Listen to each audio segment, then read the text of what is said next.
welcome back to yet another podcast brought to you by the Galgotias Podcast Club. Today we have someone who has a wide knowledge of theatre and cameras, which shows how a person can be passionate about natural acting. Hello, sir. Hello. So, could you just give a brief introduction to our audience? Myself, Hemant Agarwal. I am from Delhi, and I am coming from the electronics background, but theatre was my school time passion.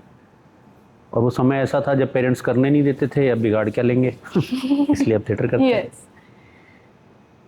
Okay. तो sir, so my first question to you is कि आप एक electronic background से आते हैं, as you just mentioned. तो आपका theatre में जाने का मेन मोटिव या पर्पस कब आया? Like when you actually started realizing कि हाँ मैं थिएटर के लिए बना हूँ. देखिए, कौन किसके लिए बना होता है ये आपको नहीं पता होता. ये समय आपको धीरे धीरे बता देता है कि आप इसके लिए बने हो. और जहाँ तक थिएटर की बात रही, I was in school 8th standard में. So my father use to go to kavi sammelan and all. तो वहाँ पर एक चीज़ समझ में आई कि स्टेज पे एक आदमी बोलता है और यार बड़ी तालियां मिलती हैं, मज़ेदार चीज़ है, तो यार स्टेज करना है मेरे को. तो वहाँ से I think that was the first seed which entered me, it nurtured me. और वहाँ से फिर धीरे धीरे स्कूल में अपने जो हाउसेस होते थे हमारे यहाँ स्कूल में, और उन हाउसेस में हर वीक एक हाउस को कुछ एक्टिविटीज़ करनी होती थी. तो वहाँ I started doing small small skits when I didn't know the even meaning of skit. So वहाँ से आई थिंक थोड़ा बहुत शुरू हुआ, फिर धीरे धीरे करते रहे. अब पता नहीं था कि कभी अपना ग्रुप भी फॉर्म करेंगे प्रोफेशनली, उसको लिखेंगे, प्लेज लिखेंगे, डायरेक्ट करेंगे, नहीं पता था. That's great. सर, जैसे इतने साल अगर इंसान थिएटर करता है, एक्टिंग करता है, आपको क्या लगता है कि does it become hard for a person to understand themselves और it becomes easier to observe the world? आप किस फील्ड में हैं, मतलब क्या कोर्स कर रहे हैं यहाँ पे? BTech CSC. अब मुझे बीटेक समझ में आया जी. बाद में समझ में नहीं आया क्योंकि मेरी फील्ड नहीं है. बीटेक की बहुत सारी फील्ड्स हो सकती हैं. ऐसे ही थिएटर आप में जब आप करते हैं, थिएटर कहानियों का खेल है. किसी कहानी को आप पोर्ट्रे करने का कोशिश करते हैं स्टेज के ऊपर. तो if I am playing a role of a doctor, मैं डॉक्टर नहीं हूँ, लेकिन मैं ये समझ सकता हूँ कि डॉक्टर की प्रॉब्लम्स क्या हो सकती हैं, डॉक्टर के मेरिट डीमेरिट क्या हो सकते हैं. ऐसे बहुत सारी चीज़ें हैं जो आप थिएटर में रह के सीखते हो. फिर जब आप दूसरे की when you put your leg into other one's shoes, only then you understand कि उसको क्या प्रॉब्लम है ना. जी. तो थिएटर में जब आप कहानियों के साथ खेलते हो, किरदारों के साथ खेलते हो, तो आपको दुनिया सचमुच बेहतर समझ में आने लगती है. अब एक आप बिल्कुल बच्चे जैसे हो हमारे, इस एज में एक लड़की की क्या प्रॉब्लम हो सकती है. एक स्टोरी है मान लीजिए, इसके ऊपर उस स्टोरी को आपको पोर्ट्रे करना है. तो एक आप कहानी पढ़ रहे हो, एक आप उस कहानी को प्ले कर रहे हो, है ना. नाटक इंग्लिश में बोलते हैं ना, we are doing a play. Yes. Play means a game. हाँ. हर गेम के कुछ रूल रेगुलेशंस होते हैं. हाँ जी. ऐसे थिएटर के भी कुछ रूल रेगुलेशंस हैं. उस रूल रेगुलेशन में आके, या इवन आपकी इस यूनिवर्सिटी के भी कुछ रूल्स रेगुलेशन है. बिल्कुल. मतलब ऐसा नहीं है हर राह चलता है, एंटर कर जाएगा, हट जावे ये कोर्स मैं करूंगा, और ये ऐसा नहीं होता ना. तो उस रूल रेगुलेशन में जब आप जाते हैं तो थोड़ा सा आप दुनिया को बेटर समझने लगते हैं. Okay, that was a great answer sir. इससे मेरे को ये रियलाइज़ हुआ, इतनी देर से हम बात कर रहे हैं, आई हैव ऑब्जर्व कि आप बहुत ही ज़्यादा ऑब्जर्वेंट पर्सन हैं. आपने चीज़ों को बहुत जल्दी कैच किया, ऑब्जर्व किया, बट आप उन पर रिएक्ट नहीं करते हैं. I would like to know the reason behind it. क्यों करना है? Good question. क्यों? रीज़न भी तो होना चाहिए ना. बिल्कुल बिल्कुल. गर्मियों के दिन हैं. हाँ तो गर्मी पड़ेगी. जी. हम बच्चे थे, हमारे पेरेंट्स के टाइम में भी ऐसी ही गर्मी पड़ती थी, कुछ स्पेशल नहीं है. आज मीडिया ने उसको हाउ करना शुरू कर दिया जी. तो आपको गर्मी ज़्यादा लग रही है. अच्छा. नहीं तो हम लोग जब छोटे थे तो मतलब स्कूल टाइम कॉलेज में इसी गर्मियों में हम सारे दिन क्रिकेट खेले हैं, गेम्स खेले हैं. अभी हम लोग क्या है ना, खाली बहुत हो गए. मतलब मुझे लगता है हम लोग खाली बहुत है कमेंट करने के लिए. हाँ जी. क्यों करना है कमेंट? सही. जरूरत होगी तो करेंगे. और कुदरत भी तो कितनी अच्छी ऑब्जर्वेंट है. वो कुदरत तो कुछ नहीं करती, हम कुदरत से छेड़छाड़ करते हैं. वो बैंड बजा देती है, फिर एक ही बार करती है, वो सबका बैंड बजा देती है. हाँ जी बिल्कुल. Sir, my another question to you is कि थिएटर में जो लोग आते हैं, for example some people enter to perform, and some enter theater because life has never given them a chance to truly expose themselves. आप किस background से आते हैं? दोनों में से नहीं आता हूँ, अच्छा. Because I didn't have ever plan in my life कि मुझे ये करना है. For the past 28 years I am into electronics field. 2016 में मैंने अपना ग्रुप फॉर्म किया. साल में 2 शो भी कर लेते थे, बहुत खुश हो जाते थे. जी. And now we are doing more than 20 shows in a year. So सोचा, मैंने बताया ना, देखिए अगर आपको पता होगा कि कल क्या होना है, you become God. Exactly. You become God. You challenge that God. अब मेरे को पता है कल क्या होगा, तू साइड में हो. जी जी जी. तो आप उस जगह आप पहुंच जाते हो जो आपको करना होता है. और जितना आप अपने काम में मन लगाएंगे ना, वो काम आप में मन लगाएगा. बिल्कुल. बीटेक आप अकेले थोड़ी कर रहे हो, बहुत सारे बच्चे होंगे आपके साथ के. सर, जैसे कि आपने मेंशन कि आप इलेक्ट्रॉनिक बैकग्राउंड से आते हैं और आपने थिएटर भी इतने साल किया है, आप बच्चों को सिखा भी रहे हैं. We also have a student of you here, which is great. Sir, क्या आपके लिए मुश्किल रहा है एज अ पर्सन मशीन को ठीक करना या इंसानों के इमोशंस को ठीक करना? मशीन को तो कोई भी ठीक कर सकता है जो उस फील्ड का है. नहीं ठीक हो रही, उसे साइड में रख के भी कर सकता है. नहीं होगी, फेंक दो इसको. पर इंसान के इमोशन ठीक कोई नहीं कर सकता सिवाय उस इंसान के. आप उसे एक इनपुट दे सकते हैं कि ये चीज़ ऐसे ठीक हो सकती है. You come from a different family background, I come from a different family background. तो हमारा फैमिली बैकग्राउंड का, हमारी सराउंडिंग्स का, हमारी एजुकेशन का हम पे बहुत बड़ा इम्पैक्ट होता है for the rest of our life. तो इमोशन धीरे धीरे चेंज होते रहते हैं. आज जो दिन है वो कल नहीं रहेगा, जो कल है वो परसों नहीं रहेगा. तो इंसानी इमोशन को आई थिंक इंसान ही ठीक कर सकता है, वो खुद. बाहर का तो क्या करेगा कोई. बिल्कुल बिल्कुल सर. सर, आज के टाइम पे टेक का ज़माना है, टेक का एरा है. अटेंशन स्पैन बहुत ज़्यादा श्रिंक हो गया है और theatre still ask people to sit, observe and feel silently. तो आपके हिसाब से क्या लगता है कि थिएटर की नीड आज के टाइम पे बहुत कम हो गई है या ये वो चीज़ है जो अब बहुत ज़्यादा ज़रूरी हो गई? आई थिंक बहुत ज़रूरी हो गई है. If I ask you a question, 24 hours इस प्लेनेट पे सबको उतना ही टाइम मिला है? जी बिल्कुल. 8 घंटे आप सो गए, 8 घंटे आपने प्रोफेशनली काम कर लिया, 16 आवर्स. 2 आवर्स, 3 आवर्स, 4 आवर्स रहना, खाना, चलना, फ़ोन देखना, ये सब करना, 4 आवर्स आपने उसमें निकाल दिए. बिल्कुल.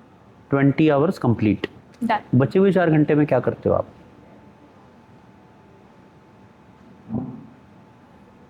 बैग बिचिंग, फालतू की रीलें, जी. दुनिया जान के उल्टे सीधे काम, हाँ जी, यार दोस्तों के साथ लफंडरी. यस, ये 4 घंटे आपके खत्म हो जाते हैं. बिल्कुल. Time pass. If you go to some pilgrimage area, आजकल यंगस्टर्स बहुत ट्रैवल कर रहे हैं वहाँ पर. हाँ जी बिल्कुल. क्योंकि आपको रसगुल्ला बहुत अच्छा लगता है ना जी. मैंने 1 पीस दिया, आपको मजा आ जाएगा. फिर मैं 1 घंटे बाद 4 और दे दूंगा और खा जाओगे. लेकिन जब मैं वो शाम तक आपको 10-20 और खिला दूंगा ना, आपको वॉमिट आने लगेगा बच्चे. बिल्कुल बिल्कुल. बिकॉज इतना कंटेंट आपके पास आ रहा है, Exactly. You are flooded with it. Yes, exactly. Now अब आप भी ठहरना चाहते हो बिना किसी को बताए. क्यों? क्योंकि दूसरा बेइज्जती ना कर दे मेरी, बिल्कुल. वो मेरे पे उंगली ना उठा दे. जी बिल्कुल. तो थिएटर में अब बच्चों का इनपुट ज़्यादा इसलिए भी हो रहा है बिकॉज वो कुछ ठहर के करना चाहते हैं. जो जल्दी करना चाहता है, वो पुराने ज़माने में ट्रक पे लिखा होता था ना, जिन्हें जल्दी थी वो चले गए. तो जिन्हें जल्दी है वो चले जाएंगे, हमें तो रहना है. जी बिल्कुल बिल्कुल सर. सर, हर एक्टर के पास एक कैरेक्टर होता है जो उसके साथ हमेशा ठहर जाता है, रह जाता है. आपकी लाइफ में आपने कोई ऐसा रोल प्ले किया है जो आपके साथ हमेशा ठहर गया और रह गया हो आज तक भी? नहीं है, 1-2 रोल्स हैं जो मैंने अपने प्लेज में किए हैं. हाँ जी. They are still with me. एक मेरा शो है, मतलब नाम ले सकता हूँ ना अपने शो का? बिल्कुल तो मेरा एक शो है पापा मैन. वो एक नॉवल है पापा मैन, इसी के ऊपर मैंने वो प्ले लिखा था. जी. वो एक फादर और उसकी 2 डॉटर्स के ऊपर है. Now I am blessed with 2 sons only. तो उस प्ले की वजह से मुझे बेटियां मिली. That's great. और वो बेटियां ऐसी हो गई कि अब बिल्कुल वो मुझे पापा मैन ही बुलाती हैं. तो कैरेक्टर एक्चुअली आपके साथ ठहरता इसलिए है जब आप इमोशनली कनेक्ट हो जाते हो. हाँ जी बिल्कुल. वो रीज़न कोई भी हो सकता है. अब कैरेक्टर तो मतलब अगर किसी मूवी का लिए मान लो कुछ में डाकू बनाए और वो कहे जी मेरे अंदर तो डाकू ठहर गया, बिल्कुल, तो वो गड़बड़ वाला काम है ना, जी है ना, मतलब क्योंकि ऐसा तो कैरेक्टर ठहरता किसी के अंदर नहीं है, आप उस समय के लिए उस कैरेक्टर के हो जाते हो, और वो भी ऑडियंस को दिखना भी चाहिए कि ये ऐसा हो भी रहा है कि ये कैरेक्टर इसके अंदर ठहर गया है। जी बिल्कुल। सर आपने इतने सारे प्लेस किए हैं, some place are socially very bold, so आपका मेन एम क्या होता है? डू यू वरी अबाउट कि ऑडियंस का रिएक्शन क्या होगा, और the discomfort is the actual aim of that role play?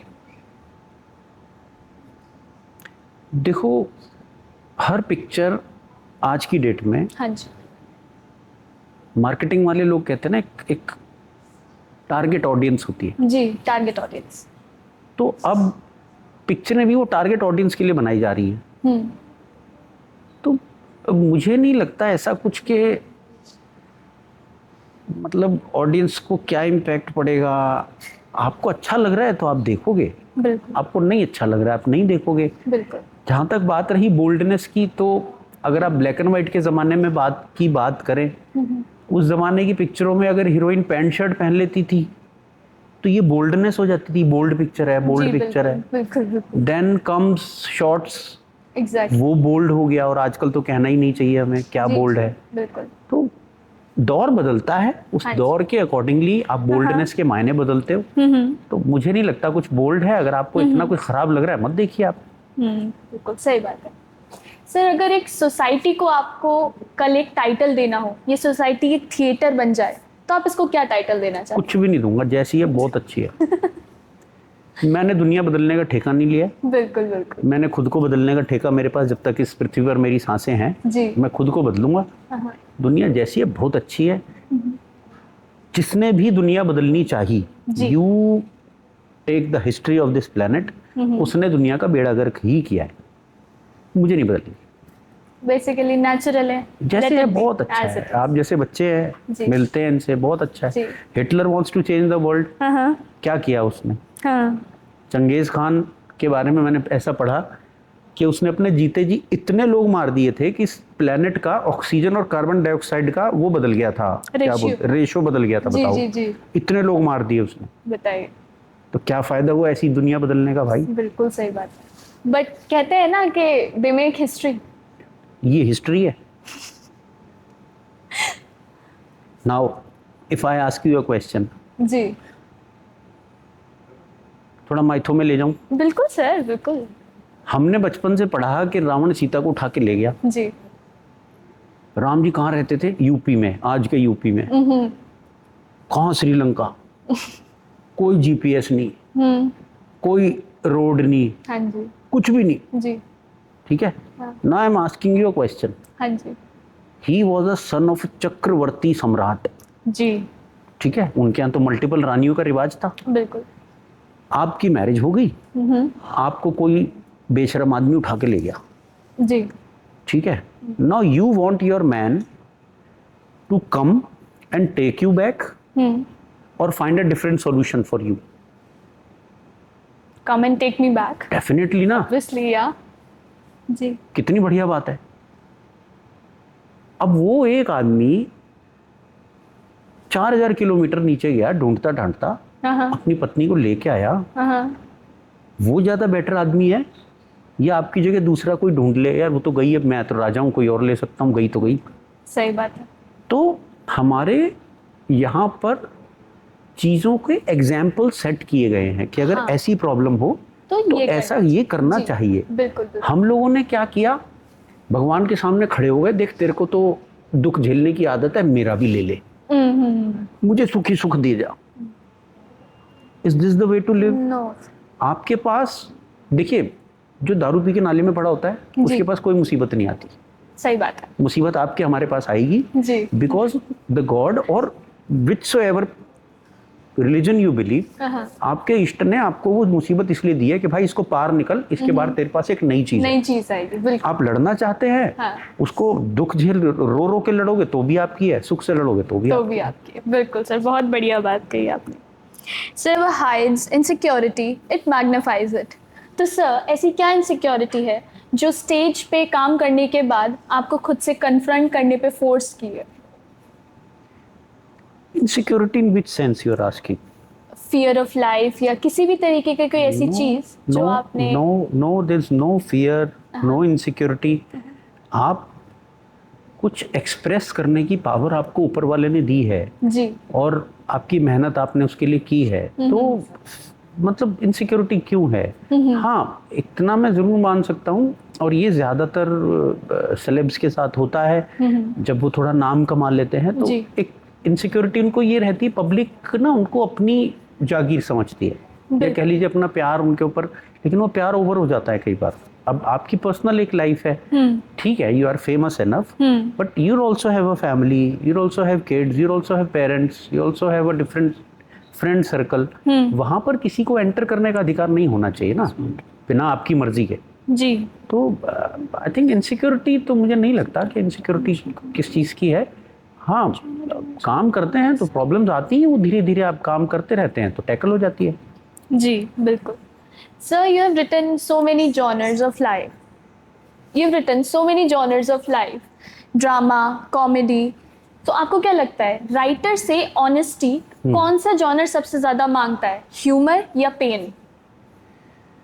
It depends upon the writer.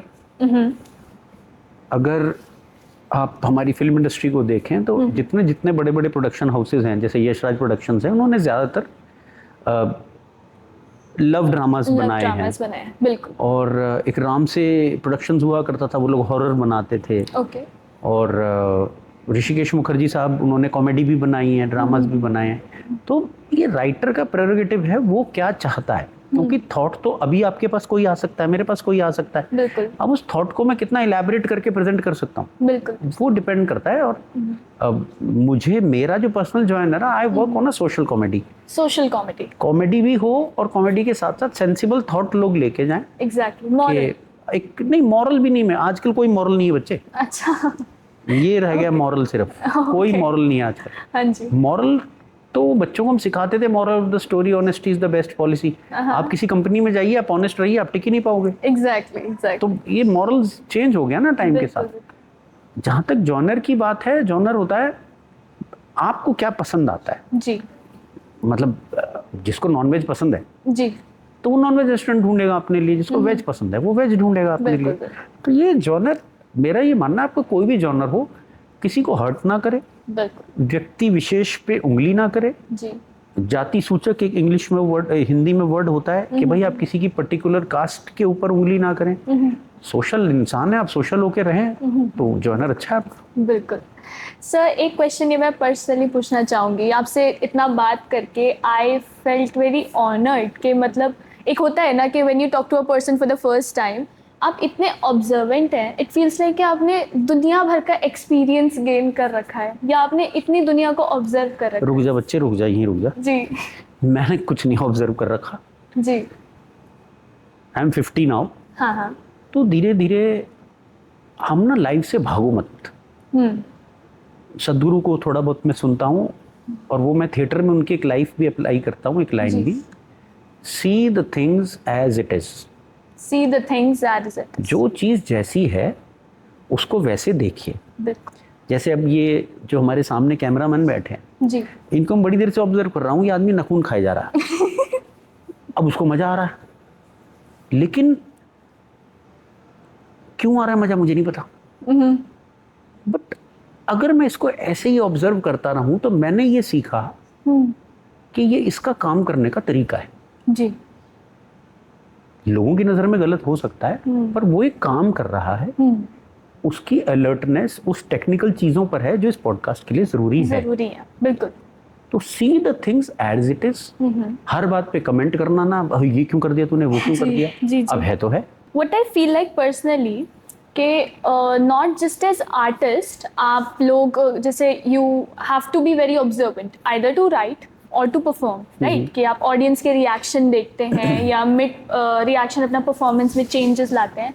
मुझे ऐसा लगता है as audience we also observe the actor very consciously कि वो किस तरीके से, उसका ये करने के पीछे क्या माइंडसेट है, किस वे में वो आके वो ये कर रहा है, ये एक्टिंग कर रहा है, कैसे कर रहा है। तो have you ever changed your performance or your script mid performance after seeing the reaction from audience? नहीं, ऑडियंस के रिएक्शन से ऐसा नहीं होता है, जी कुछ टेक्निकलिटीज़ की वजह से होता है। कई बार जब हम पहले शोज़ करते थे उस ज़माने में लाइट चली जाती थी, हाँ तो अब लाइट चली गई तो या तो अब डायलॉग बोलते रहो, जी बिल्कुल ऑडियंस को दिख नहीं रहा, कुछ समझ नहीं आ रहा, जी तो हमें वेट करना पड़ता था। हाँ जी आजकल टेक्निकलिटीज़ में क्या हो जाता है, कोई पर्टिकुलर आप जो प्रॉपर्टी यूज़ कर रहे हो, आप जो प्रॉपर्टी यूज़ कर रहे हो वो प्रॉपर्टी कई बार नहीं आई स्टेज के ऊपर, या गलत जगह रख दी गई, जी या लाइट ठीक टाइम पर नहीं ले पाया एक्टर, या कई बार ऑडियंस में से कुछ आध्यात्मिक शक्ति पी के आ जाते हैं शाम के टाइम,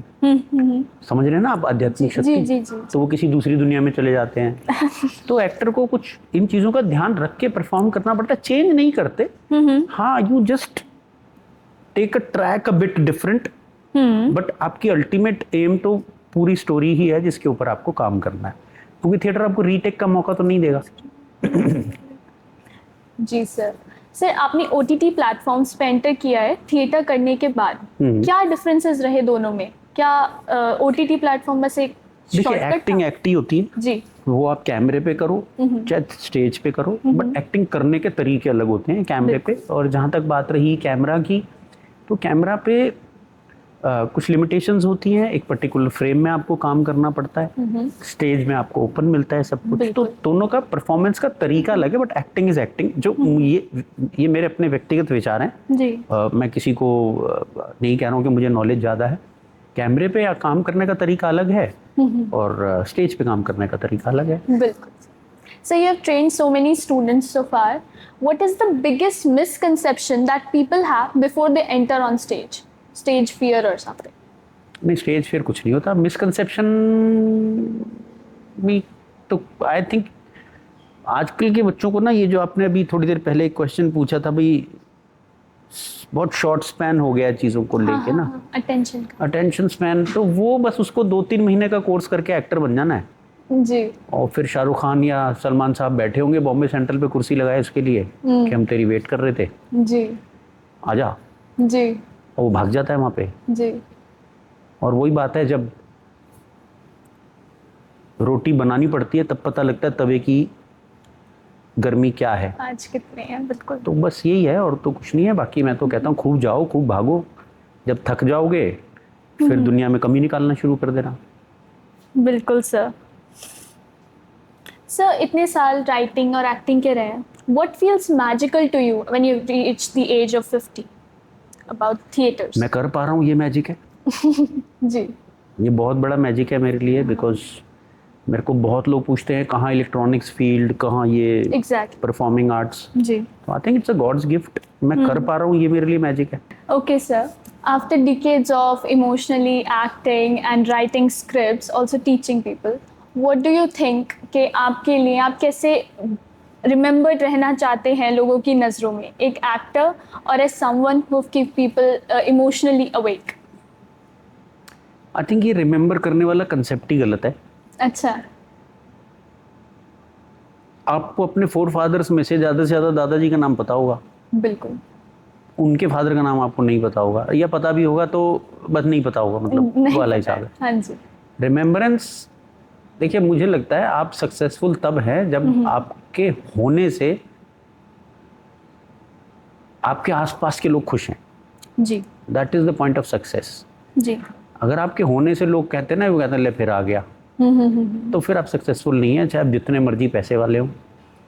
तो रिमेम्बरेंस ये है, मैं अपनी खुशी के लिए काम कर रहा हूँ। मेरे साथ बहुत अच्छे अच्छे बच्चे जुड़े भी, और हमने अपने ग्रुप का नाम जो व्हाट्सएप है उसको हम फैमिली बोलते हैं, रंग शक्ति फैमिली बोलते हैं। yes. और वो फैमिली सिर्फ बोलने का मतलब नहीं है, अभी कुछ किसी के घर में एक हमारा बच्चा था, कुछ मिसहैप हुआ, जी पूरी टीम उसके साथ खड़ी थी। बिल्कुल। तो रिमेम्बरेंस क्या, मैं कुछ कर जाऊंगा 2-4 साल, 200 साल लोग याद रख लेंगे भाई, जी। पर nothing is permanent on this planet. Yes nothing ever can be permanent on this planet. Exactly. आप खत्म होने के लिए बने हो, खत्म हो जाओगे, ठीक है। कुछ लोग जाने के बाद, जैसे लता दीदी हैं, जी बिल्कुल। रफ़ी साहब हैं, इनको भी आपकी आने वाली जनरेशन शायद भूल जाएगी, बिकॉज गाने कौन सुनेगा। गाने बनाएंगे हम तो, बिल्कुल। ये पर है। सो ठीक है, I am very much thankful to God कि बहुत अच्छा बना हुआ सब। Thank you, sir, for this insightful Thank you. session. This is your host, Shreya Gole, signing off. For more such podcasts, stay tuned to Galgotia's Podcast Club.